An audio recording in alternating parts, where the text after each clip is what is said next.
Buenas tardes a todos, ¿cómo estáis? Tenemos hoy en el canal un invitado muy especial, José María Puya. ¿Qué tal, José? ¿Cómo estás? ¿Qué tal, Borja? Pues nada, tío, súper encantado de estar por aquí. Un placer también tenerte aquí. Yo creo que vamos a aprender muchísimo hoy sobre un tema que al final nos apasiona a los dos. Así que genial, muy, muy contento. Para que quien no lo conozca, José es dietista nutricionista, es tecnólogo alimentario y es un apasionado de los alimentos, ¿no? He escuchado que te gusta hablar de ti como un apasionado de los alimentos y eso me parece genial. Tiene un canal de YouTube, se llama Podcast El Alimentólogo y tiene también un podcast que también se llama El Alimentólogo, donde habla de nutrición, dudas laborales en el sector de la nutrición y de gastronomía. Y hoy vamos a hablar, José, ¿no? Hemos acordado los dos hablar de un tema que pues en el sector es un tema súper recurrente, súper demandado, y es el tema de la proteína de suero, ¿no? Pues para mí, hoy vas a hablar tú mucho más que yo. Para mí es un placer pues tener un experto en el tema y vamos a intentar solucionar las dudas de la gente, que al final es el objetivo de esta charla. Así que nada, José, cuéntanos primero un poquito qué es la proteína de suero. La proteína de suero, Borja, es ante todo uno de mis temas favoritos. Al final, como has comentado, la proteína de suero siempre socialmente se ha establecido dentro del mundo de los suplementos nutricionales, de los suplementos deportivos y demás. Aunque bueno, para mí, sinceramente, es más un alimento que un suplemento. De hecho, hace ya muchos años que dejé de denominarla como suplemento. A pesar de que la gran mayoría de los envases vienen en botes y vienen en bolsas y se comercializa por empresas de suplementos, la considero un alimento, pero es que además, esto lo sabe poca gente, también se puede legislar como tal. O sea, la gran mayoría de proteínas de suero, o también denominada whey protein, se comercializan como complemento alimenticio, que es como realmente, por ejemplo, en España se denomina, ¿no? A los suplementos. Pero también se podría legislar como alimento siempre que posean unas cantidades determinadas de máximos y mínimos en los aditivos alimentarios, en edulcorantes, en aromas y demás. Pero a nivel práctico, yo, por ejemplo, en la consulta dietética, yo paso consulta desde hace años y, sinceramente, a mis pacientes les hablo como un alimento más que como un suplemento, sinceramente. Yo creo que en tu caso también igual, ¿no, Borja? Sí, sí, sí. De hecho, esta es la primera gran distinción que quiero dejar clara en el público, ¿no? Que la proteína de suero está más cerca de ser un alimento que un suplemento, sin embargo, la consideramos como suplemento. Es decir, José, según lo que has dicho, pues tendría cabida tener proteína de suero en las estanterías de los supermercados, ¿no? Por ejemplo, ¿no? Y podríamos decir, José, que estamos ante un buen procesado, ¿no? Porque la gente entiende el concepto de buen procesado, el queso, el aceite de oliva. Mm. ¿Podría la proteína de suero asemejarse más a un buen procesado que a un suplemento, véase, no sé, un termogénico o cualquier otro suplemento? De hecho, Borja, más que buen procesado, te diría que es un buen ultraprocesado, porque realmente es o sea, el nivel de procesos que tiene la proteína de suero o el aceite de oliva virgen, por ejemplo, es un ultraprocesado. O sea, sin embargo, fíjate qué curioso que cuando hablamos de aceite de oliva, todos hablamos del oro líquido y es bueno para la salud, pero desde una aceituna a que tú te lo tomas en el pan como aceite de oliva virgen, es una cantidad de proceso impresionante. Entonces, yo, por ejemplo, diferenciaría un buen procesado, sería, pues imagínate, una lata de melva, pero en el caso de la proteína de suero, yo diría que es un buen ultraprocesado, sin duda alguna. De los Claro, pocos, ¿eh? estás ya súper interesante, estás además añadiendo algo que en la cabeza de la gente, de muchos de los que nos escuchan ahora mismo, estarán diciendo, eso es un oxímoron, un buen ultraprocesado, ¿no? Pues sí, existen ultraprocesados que no son tan malos y es verdad que el ejemplo de la proteína de suero es uno de ellos, porque al final el grado de procesamiento que se requiere para pasar de la leche a la proteína de suero es muy alto, así que se puede considerar un ultraprocesado. Dicho esto, vamos a hablar de cómo se fabrica la proteína de suero. Es una cosa curiosa, es bonita también de aprender y de entender, y creo que le va a gustar a la gente entender cómo pasamos de leche de vaca o leche, a proteína de suero. Mira, Recuerdo perfectamente, Borja, que era segundo de carrera de Ciencia y Tecnología de los Alimentos y en la asignatura de operaciones básicas en la industria nos mandaron un trabajo que era hacer un diagrama de flujo sobre algún alimento, ¿vale? Un diagrama de flujo al final no deja de ser como una especie de esquema en el que tú pones un poco los procesados de algún alimento, ¿no? Y yo ahí elegí la proteína de suero que, bueno, yo ya me encantaba la nutrición deportiva y pues la elegí, ¿no? Incluso la profesora como que renegaba un poco de lo que había hecho porque me evaluó más como, ¿cómo te explico? Me tenía que evaluar por el diagrama de flujo, porque al final no dejaba de ser una asignatura de industria, pero tenía esa concepción de que las proteínas en polvo eran malas Sí. y me puso un montón de trabas. O sea, que fíjate cómo está la cosa a nivel social con eso. Ya también te digo, de eso hace ya bastantes años, ¿eh? No sé si ha cambiado la cosa básicamente porque desde 2013-2014 hasta ahora es normal ver batidos de proteína ya en los supermercados, yogures altos en proteína, ¿no? Pero Sí. bueno, de forma muy sencilla porque es verdad que a nivel de industria es un poco tedioso todo el tema del procesado de la whey protein. Cuando hablamos realmente de whey protein, hablamos siempre de dos tipos, ¿vale? La más normal, la que proviene del subproducto del queso, es la convencional. Y luego está la que se conoce como native whey, ¿vale? Sí. La native whey, proteína Aclarar, nativa, José, que whey protein y proteína de suero son términos sinónimos, ¿vale? Para eso quien es. no sepa nada de esto. Exactamente. Entonces, la Native Whey, que realmente se está comercializando también en los últimos años y demás, se filtra directamente de la leche, pero la de toda la vida, la convencional, es un subproducto del queso. Entonces, el suero dulce que sobra en la elaboración del queso es el que se utiliza para fabricar este producto de proteína de suero en polvo, ¿vale? Este suero dulce que sobra del queso, aparte de proteínas, también tiene otros nutrientes como vitaminas, minerales, grasa, lactosa. Entonces, Es cierto, José, que antes ese suero se desechaba? Lo he es leído por ahí. cierto, es cierto, Me tío. creo. Es una de las cosas que también se impresiona a muchísima gente. De hecho, era un contaminante muy grande en plan medioambiental. Lo que es ese suero que sobraba en la elaboración del queso era un contaminante. Y claro, en las industrias lácteas era tal problema que yo creo que un día se sentaron y dijeron, bueno, ¿cómo vamos a hacer que esto no sea un problema medioambiental y encima le vamos a sacar dinero? Y empezó la comercialización, sin duda alguna, por esto, ¿no? En el mundo del fitness al final, la comercialización de la proteína en polvo empezó en el mundo del culturismo y ya pues se ha establecido en otros sectores también menos agresivos, ¿no? Como lo que es el fitness y eso, ¿no? Entonces, en el momento en el que ya se añade el coagulante a la leche, que tenemos la caseína, que es el 80% de las Ujú. proteínas, y ese suero, que es el 20%, tenemos diferentes procesados en ese diagrama de flujo que previamente te he comentado, que son la pasteurización, el desnatado, la clarificación, una técnica de separación por membrana que puede ser de las más normales, la ultrafiltración o la microfiltración. Y luego la última etapa es la que conocemos visualmente cuando ya tenemos lo que es la proteína en polvo, ¿no? Que es el secado. Una vez ya tenemos la proteína desde que es leche hasta que ya es polvo, que se realiza por el secado, se empaqueta en esos pedazos de sacos de 20 kilos, ¿no? Que vemos en las industrias y ya se pueden vender a diferentes industrias, entre ellas a las industrias del fitness, del culturismo, etcétera. Y entonces, ya en los laboratorios envasadores, lo que se hace es que se mezcla con diferentes aditivos, ¿vale? Se puede mezclar el aditivo que más se suele utilizar es para aumentar, para mejorar la disolución, que se denominan lecitinas, Las son lecitinas. emulsionantes, y luego, pues depende del producto, se le pueden añadir edulcorantes, el más típico es la sucralosa, aromas, si queremos una proteína de suero con sabor a fresa, pues se le añade un aroma de fresa. Si queremos uno de chocolate, pues se le añade el cacao, además de algún aroma de chocolate, algún colorante. Pues eso es básicamente el procesado desde que es leche hasta que lo tenemos en casa en un Y batido. nos lo echamos en el batido, ¿no? Exactamente. Genial.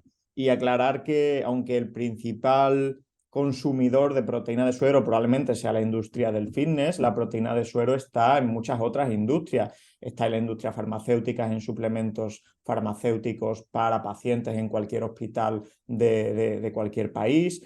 está pues en productos de supermercados altos en proteína, no está únicamente en las tiendas de suplementos, ¿vale? La proteína de suero llega a muchos productos diferentes. Ujú. Bueno, pues muy interesante, José. Vamos a seguir con lo que has mencionado antes del recelo, ¿no? Que tenía esa profesora, que al final no deja de ser un reflejo del recelo o el prejuicio que tiene la sociedad, no solo con la proteína de suero, sino con los suplementos en general. ¿Existe realmente pues un riesgo real a día de hoy de adulteración, manipulación de ingredientes? O si nos puedes dar algún ejemplo famoso a lo largo de la historia de estos casos, o explicarnos técnicas como el amino spiking, que es la que más se Ujú. escucha, ¿no? Que al final es lo que merman la confianza de profesionales sanitarios que, como todo el mundo entiende, pues lo que quieren es velar por la salud de los pacientes, ¿no? A ver, realmente yo diría que hoy día y desde hace ya bastantes años no hay ningún riesgo de una adulteración alimentaria que pueda peligrar la salud pública. Ujú. Creo que no tiene sentido, como si, por ejemplo, lo pueden tener algunas fórmulas preentreno termogénicos que pueden tener ingredientes dañinos para la salud. En el tema de la proteína, más que ingredientes peligrosos, pueden tener casos de fraudes alimentarios. ¿Vale? Fraude, adulteraciones incluso, pero que no, o sea, tengan per se un daño en la salud humana, ¿vale? Sí que es verdad que yo llevo estudiando la proteína de suero desde muchísimos años y sí que se han visto, sobre todo en Estados Unidos, algunas contaminaciones con metales pesados, pero Borja, realmente ha pasado también en la leche en polvo. Claro. También ha habido casos de adulteraciones de leche en polvo con metales pesados, con incluso urea, o sea, de cosas de verdad peligrosas. Pero hoy día no diría, y por todo lo que sé, que puede haber algo peligroso para la salud. Lo que sí que es cierto, lo que se ha dado durante muchos años, es adulteraciones en el sentido de menos proteína de la que realmente te pone, azúcar realmente en la composición de la proteína de suero, lo que has comentado de la técnica del amino speaking, que para el que no lo sepa, el amino speaking es una técnica que se realiza desde hace muchísimos años en la comercialización de la whey protein, que es aumentar la cantidad de proteína, supuestamente, a través del nitrógeno. ¿Qué pasa? Que al final tenemos dos tipos de nitrógeno, el nitrógeno proteico y el nitrógeno no proteico. ¿Qué ocurre? Que si tú como empresa añades algunas sustancias que contienen nitrógeno no proteico, como la creatina, la taurina, la glicina, la glutamina. ¿Qué pasa? Que por las mediciones actuales que están en la ley no distinguen si el nitrógeno es proteico o no proteico. Por lo tanto, en las analíticas sí que te aparece realmente que tiene más proteína a pesar de que sea de una fuente de nitrógeno no proteico. Y como no hace esa diferenciación actualmente, o sea, se denomina el método Kedal, pues básicamente se utiliza para abaratar costes simplemente. Y lo más increíble de todo es que si esas sustancias, o sea, como tal, están puestas en la etiqueta como ingredientes, es totalmente legal. Si es cierto que esas sustancias no están puestas en la etiqueta, sí que sería también un fraude alimentario porque todo lo que se añada a un producto debe estar puesto en los ingredientes. Por lo Aunque tanto, sea haciendo legal, una... es un poco engañoso, ¿no? Quiero Sí, decir, claro. al final, porque el consumidor final, aunque le pongan que lleva, no sé, glicina, glutamina o creatina, además de los aminoácidos de la proteína, pues es engañoso en el sentido de que le están diciendo que está consumiendo un producto con más proteína de la que realmente tiene, ¿no? Aunque al final, en efectos para la salud, eso no sea ni perjudicial, ni No. peligroso, ni mucho menos, pero es engañoso porque la Sí. etiqueta dice una cosa y la realidad es otra. También te digo, Borja, que eso ya cada vez se hace menos, por lo menos en la Unión Europea. Lo que se sigue haciendo, y es increíble, es hacer creer al consumidor que todos los concentrados de suero tienen un 82% de proteína, de un 80 a un 85, todos los aislados un 90-95, y eso es totalmente mentira. O sea, eso es totalmente mentira, ¿vale? Otro de los, entre comillas, engaños legales que hay es, como comenté antes, el factor de conversión que existe en la Unión Europea por el Ujú. que se multiplica ese nitrógeno que hemos hablado es de 6,25. ¿Qué pasa? Que en muchas ocasiones en los etiquetados, incluso en la publicidad de muchas empresas y demás, no lo ponen por 6,25, sino que lo multiplican, el factor de conversión que utilizan es el de 6,38. 6,38, que es cierto que es el que se debería de utilizar en los productos lácteos, pero no es el que dice la ley. Por lo tanto, si tú pones en la etiqueta que tú sumas el nitrógeno por 6,38 en vez de 6,25, que es lo que marca la legislación, te está dando más porcentaje de proteína Más que lo que proteína. realmente tiene. Pero es que además, si tú multiplicas esos 6,38 por la proteína en materia seca que tiene un producto, ¿vale? Pues Ujú. nos da un valor altísimo. Pero realmente no se puede multiplicar un porcentaje de proteína por materia seca, sino por el valor real del producto. ¿Eso qué quiere decir? Que si imagínate, Borja, que tú multiplicas la proteína de la clara de huevo, ¿vale? De un bote de clara de huevo, y Ujú. tú le quitas toda la humedad que tiene, todo el agua que tiene. Si tú multiplicas esa proteína que queda, te queda un porcentaje de proteína altísima. Pero Vale. cuando tú te comes la clara de huevo, tú realmente tú te la tomas con su humedad, con su agua. Hidratada, hidratada. Pues no es en materia seca. Pues muchas veces lo que pasa es que las empresas ponen el porcentaje de proteína en materia seca. Entonces, claro, te da un concentrado, te da un 85% y realmente es muchísimo menos, es muchísimo menos. Y Vale, por vale. eso hay cosas, o sea, siguen pasando cosas así y mucha gente no lo sabe realmente, ¿eh? Vale, interesante conocer todos estos detalles y también siempre recalcar, no estamos hablando de que peligre la salud de nadie por Exactamente. estas técnicas, sino simplemente de que existe todavía Son pues engaños. ciertos detalles, fraude o como queramos denominarlo, ¿no? En torno al etiquetado de algunos suplementos proteicos. Muy bien, pues José, vamos a jugar a, por ejemplo, dar 3, 4, 5 situaciones donde puede tener cabida el tomar un suplemento de proteína de suero, ya sean situaciones clínicas o Ujú. situaciones de tu día a día que te encuentres con regularidad. Vale, a ver, yo realmente en la consulta siempre lo pregunto porque es verdad que, bueno, al final, como lo considero como un alimento más, pues no hay que tomarla obligatoriamente, por lo tanto, al ser una fuente de alimento más, pues no hay ningún problema, ¿no? Pero sí que es verdad que si la persona ya está acostumbrada a tomarla o incluso es un tipo de persona que le cuesta comer alimentos altos en proteína, por lo que sea, sí que es verdad que es una fuente alimentaria de proteína muy cómoda, Ujú. muy económica también, básicamente porque si tú haces cuentas y lo comparas con lo que te puede salir el mismo porcentaje de proteína de otras fuentes, sale Sí, muy barata. sí, sí, sí. Luego Yo también, jugué a eso alguna vez y es verdad que te sorprende, dices, de loco. joder, me está costando un bote de proteína de suero 60 o 70 euros, pero si te pone a comprar gramo por gramo, con otras fuentes como carne, como pescado, por supuesto, incluso con otras fuentes más baratas, te das cuenta de que no es tan cara gramo por gramo. Exactamente. Y luego, bueno, por el tema de la calidad proteica que tiene, el perfil de aminoácidos es una pasada. Por sabor también, porque si encuentras un sabor que te guste, porque no a todo el mundo le gusta todos los sabores, sí que es verdad. Hay gente que le gusta sin sabor, en plan neutra, a otras un Ujú. chocolate, otras algo frutal, depende.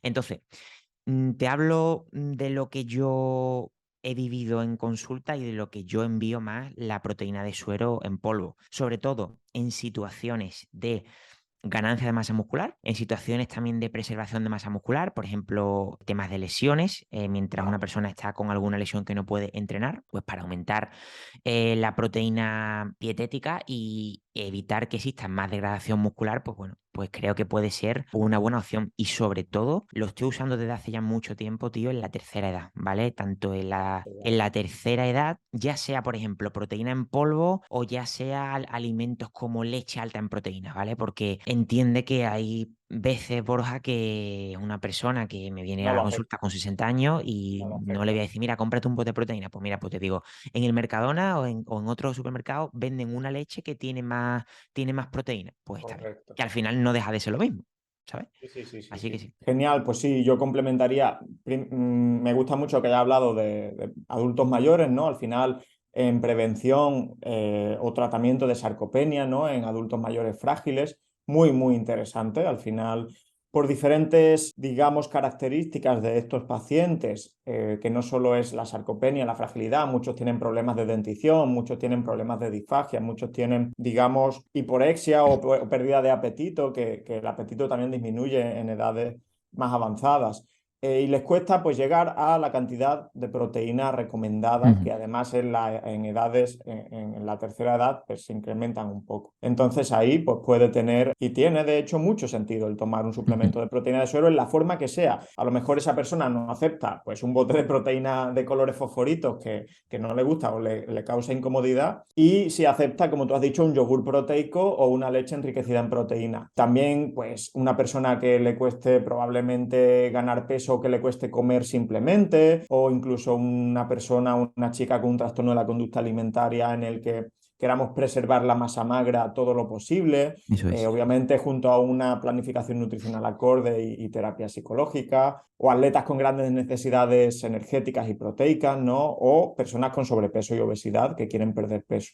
Yo creo que esas situaciones tocan casi el 90% Completamente. de situaciones donde te puedes beneficiar de la proteína de suero.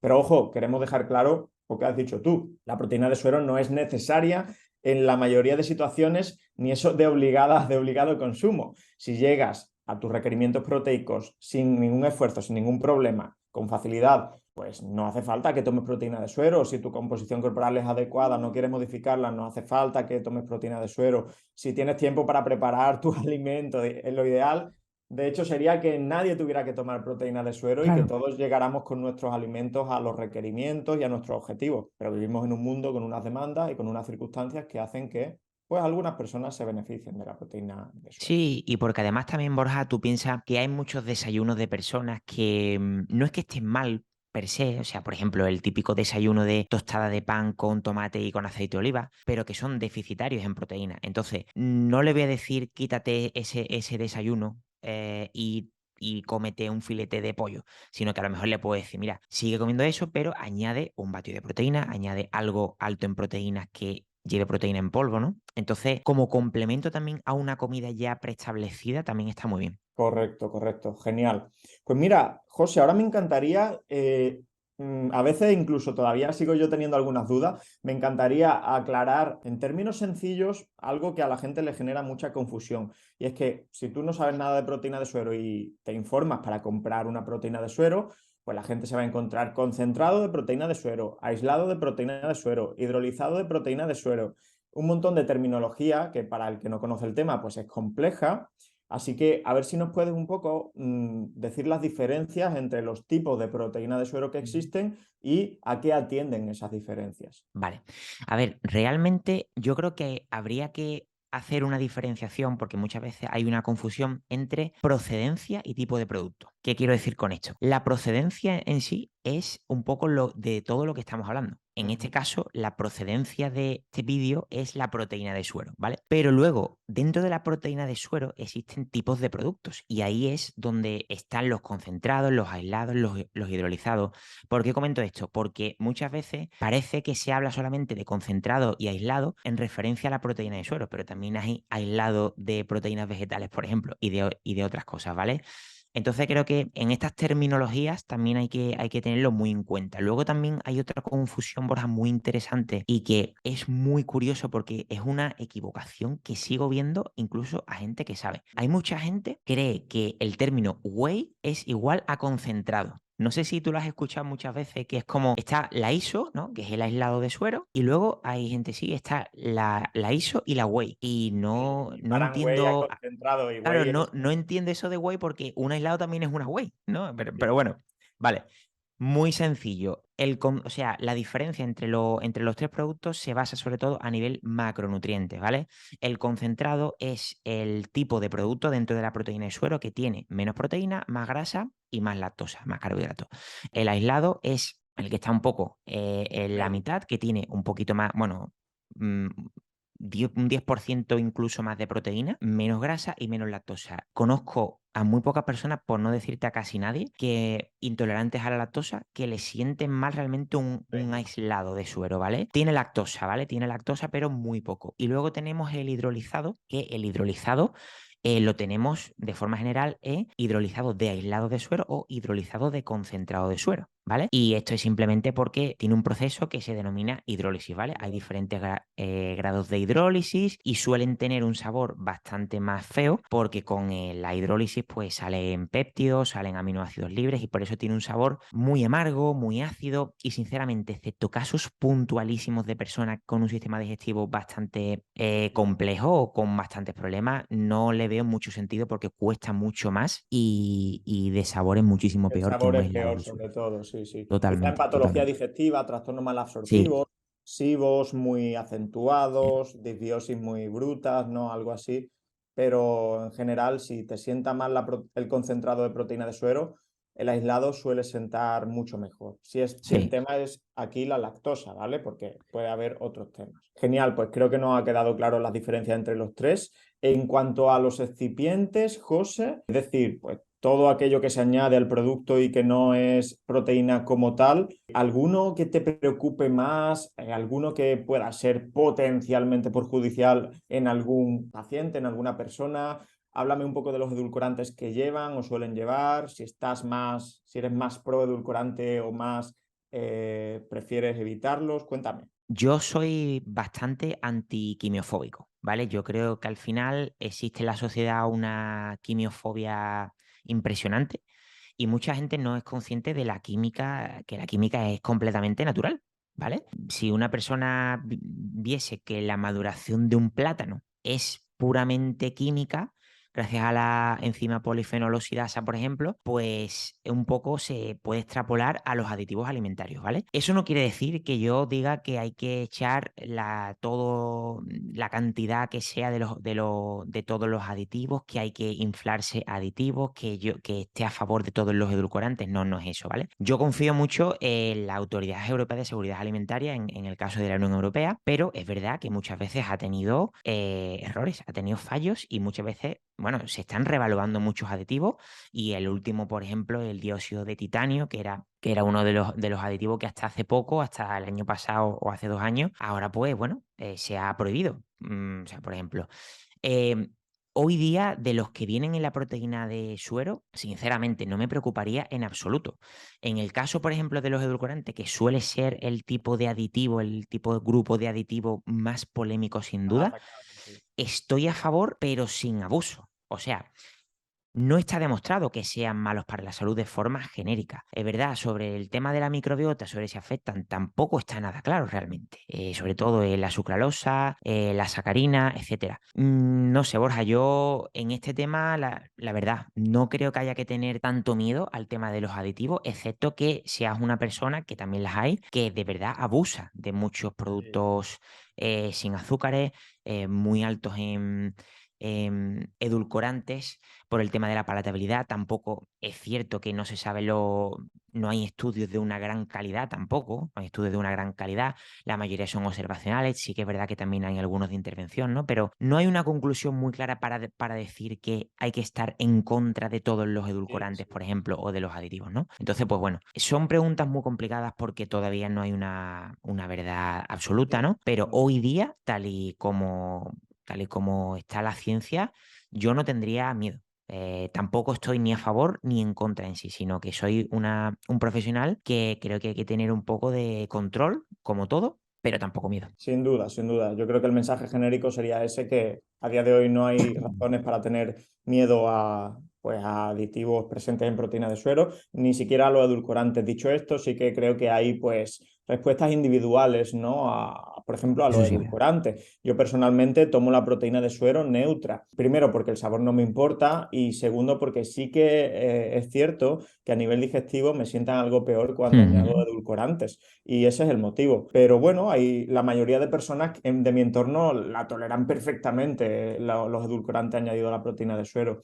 Entonces, pues seguramente también haya esas diferencias interindividuales, ¿no? Genial. Pues José, estamos terminando. Es verdad que cuando hablamos de suplementos, en este caso de proteína de suero, aunque ya hemos dicho que es más un alimento que un suplemento, pues al final siempre viene la pregunta, ¿no? De qué marca recomiendas, qué marca es de confianza. Y tenemos que aclarar, José y yo, que este vídeo no es ningún vídeo patrocinado, ni mucho menos, pero se da la casualidad de que ambos colaboramos con una misma empresa de suplementos, ¿no? Que es una empresa española y que se llama Fulgas. Es una empresa con sede en País Vasco y es una empresa que, la verdad, trabaja muy bien, sinceramente. Yo ya pues he tenido la oportunidad de conocer varias empresas de suplementos y Fulgas trabaja muy bien. ¿Qué nos puede decir José en cuanto a por qué quizás hemos tomado esa decisión de colaborar con una empresa de suplementos como es Fulgas y no con otra? Una decisión difícil para cualquier creador de contenido en el ámbito de la nutrición. Para mí fue una decisión compleja, ¿vale? Básicamente, Borja, porque yo siempre he divulgado sobre el tema de la tecnología de los suplementos, la ciencia de los suplementos. Y claro, a mí me han contactado muchas marcas, muchísimas. Y claro, siempre cuando me contactaba una marca, yo lo que quería era transparencia. Y yo, sinceramente, soy una persona que, bueno, a nivel de tecnología de los alimentos, pues sé algo y entonces les pedía informes y transparencia y un tipo de certificaciones que casi ninguna me la proporcionaba, ¿vale? Fulga fue la primera. Yo empecé con ellos en 2019, hace ya bastante tiempo, y la verdad no he conocido a nadie como, o sea, a ningún dueño de una marca tan friki como Javier, ¿no? O sea, sinceramente. Y entonces, pues, después de duras negociaciones en su momento, fueron 6 meses de que me demostrasen exactamente todo, pues bueno, entre ellos yo entré con mi compañero también, bueno, con nuestro compañero Xavi Ramírez de la Piscina, y la Sí. verdad es que es por pura transparencia. O sea, Borja, es por pura transparencia porque trabajan muy bien, son unos totales frikis de la calidad y es que eso no quiere decir que diga que es la única marca buena del, Claro, del claro. sector. Digo que es con la que yo trabajo, estoy también en el departamento I+D, entonces yo como tecnólogo de alimentos, pues también trabajo con ellos y nada, es básicamente por eso. Me dieron una transparencia que ninguna otra marca me la había dado. Sin duda, un punto importantísimo tanto para el consumidor final como para los colaboradores, ¿no? Así que genial, José, pues creo que hemos aclarado no todas, pero probablemente casi todas las dudas en torno a proteína de suero que pueda tener nuestras audiencias. Así que nada, animamos a la audiencia a que las dudas que no hayamos aclarado las dejen en comentarios, las contestaremos en comentarios o en otro episodio más adelante, a ver si me paso también por tu podcast allí, José. Eh, Ojalá. Sí, pronto lo haremos. Y un placer, te doy las gracias de Muchas gracias. corazón por este ratito que nos has dedicado a todos. Y no os olvidéis de suscribiros pues, al canal de José, de echarle un vistazo al podcast de José, el alimentólogo. Y nada, nos vemos en el próximo episodio. Un fuerte abrazo a todos. Muchísimas gracias.